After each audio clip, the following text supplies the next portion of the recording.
It's not all fun and games when it comes to the NFL. Sometimes you end up with a serious head injury. We're sure you've heard that Tua Tagovailoa, quarterback for Miami Dolphins, just had a second concussion during a game this Friday. What's more, it's got us all wondering if the Miami Dolphins should have let him play. Not just that, it's opened up a whole debate about NFL's concussion policies. Let's get into it. First off, Miami Dolphins QB suffers a second serious head injury. It hadn't even been a whole week since Tua Tagovailoa's first concussion before he ended up suffering another one in a game against the Cincinnati Bengals. And it's no light injury either. We saw the quarterback was slammed hard into the ground and they had to bring stretchers onto the field to take him away to a nearby hospital. After watching replays of the moment Tua sustained this injury, we wish him a complete recovery. Josh Tupou of the Cincinnati Bengals was chasing Tagovailoa before he turned the quarterback around and tackled him to the ground. Tupou did admit he had no intentions to hurt the Miami Dolphins quarterback.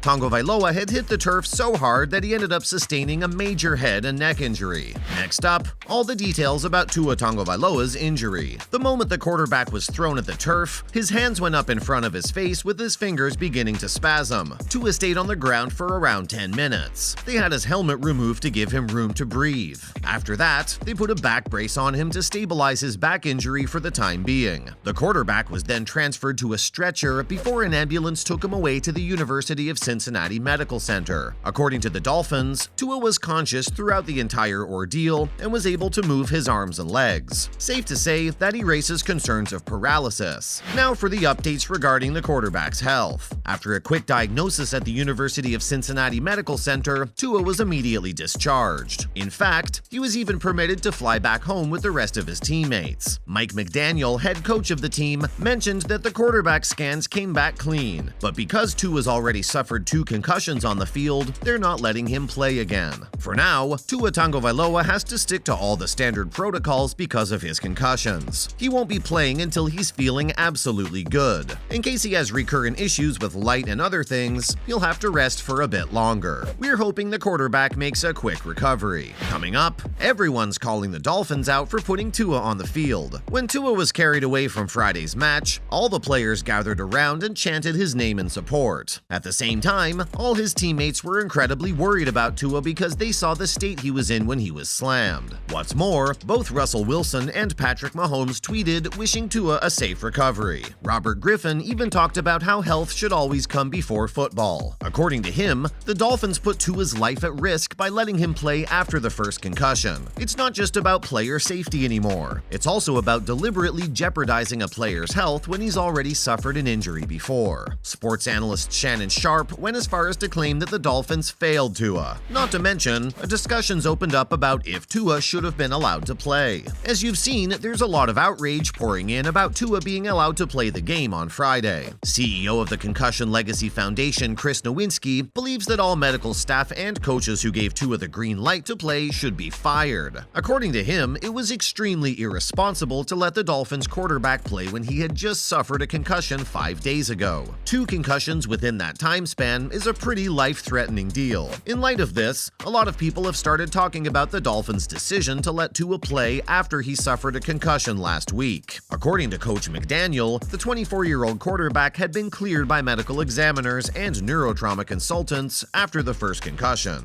Other than that, they're also criticizing the NFL's concussion policies. Finally, how this incident has put the NFL concussion policies under scrutiny. One thing is for sure after all that's unfolded, people are raising concerns about the NFL's concussion policies. Seeing how Tua was allowed to play even though he had suffered a concussion before, it looks like the NFL doesn't take the health of its players seriously. What's more, in the past we've seen plenty of cases of retired players suing the league for causing them cognitive defects later on in life. There's a silver lining here though. Due to what happened to Tua, we're hearing that the NFL's calling a committee to re-examine its protocols regarding concussions. So far, the league stands by its statement that there were no violations of its already existing policies. But a lot's been learned through this incident, and we're hearing that a few changes will be made to these policies in light of what happened with Tua. Let's hope they seriously do put their players' health before everything else. Now in other related news. First up, are the New York Giants looking for a new QB? You've all heard how New York Giants quarterback Daniel Jones had a major ankle sprain. Because of that, he's been unable to play. According to coach Brian Daboll, Jones seems to be improving, but it's still hard to say if we'll see see him play against the Green Bay Packers this Sunday. The thing is, we're not entirely sure how serious the extent of Daniel's injury is. When Daboll was questioned about the specifics, he didn't provide any and kept to himself. But the good thing is that there's no fracture. Those take a longer time to heal, so if it was that, Daniel would have been out for quite a while. We do know that Jones himself talked about how the sprain was really hurting him, and how it had hindered his ability to walk properly. In case he's unable to play on Sunday, we'll be seeing Davis Webb as his replacement. But that's not too certain at the moment because, according to Coach Daboll, they haven't really made a decision. It all depends on what Jones's condition would be like until then. If he feels better, he might play. If not, then Webb it is. But for now, they're focusing on making sure Daniel recovers. Up next, Patterson put on the injured reserve list after his knee injury. On Monday morning, Cordarrelle Patterson had to undergo knee surgery. As a result, the running back for Atlanta Falcons has been placed on the injured reserve list. We're not sure when we'll be seeing Patterson play again, but according to head coach Arthur Smith, the 31-year-old's expected to join the team again soon enough. Last week, Patterson skipped 2 practice days, and when he did show up for practice on Friday, he didn't stay for long.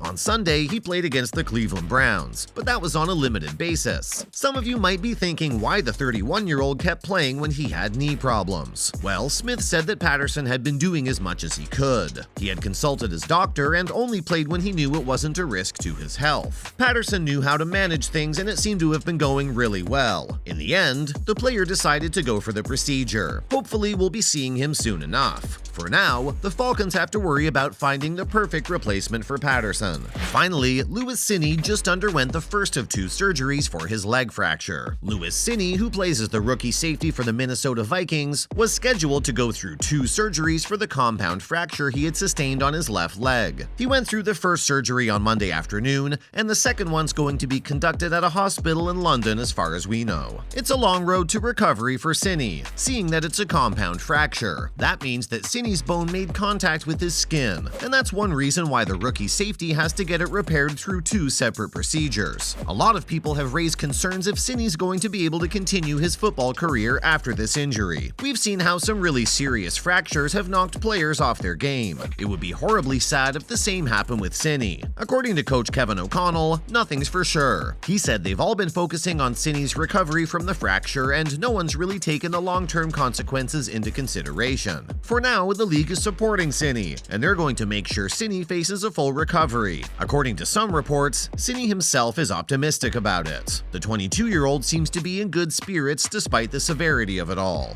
That's a wrap for this video. What's your opinion on the NFL's concussion policies? Do you think this incident proves they need to bring about serious changes? Let us know in the comments below. Make sure to give this video a thumbs up and subscribe to our channel for more videos like this. See you in the next one.